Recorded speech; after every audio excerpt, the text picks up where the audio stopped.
Long lines of patients continue to stream into the medical clinic at MedReady 2010, Dominican Republic. The dental and optometry areas remain packed with those seeking free medical care provided by the Air Force Reserve Command medical team.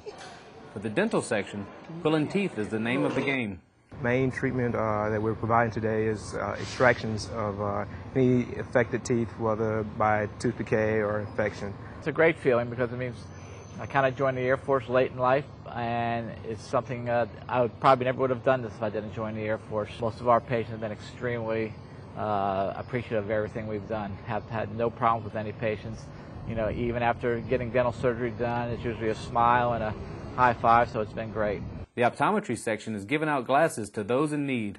Around 4,000 pairs of glasses were donated by the Lions Club, and additional pairs were purchased by the unit. What we're trying to do is assess the visual needs of the community, provide reading glasses for those who need them. In particular, the elderly folks that require glasses to read, as well as the younger school children that need them so that they can do well in school. It's an incredibly rewarding experience, and it's somewhat humbling at the same time because many of these services that we provide them, like you say, they might not have the opportunity to get them outside of an event like this. Reporting from Puerto Plata, Dominican Republic, for Air Force Reserve Command, I'm Air Force Sergeant Chance Babin.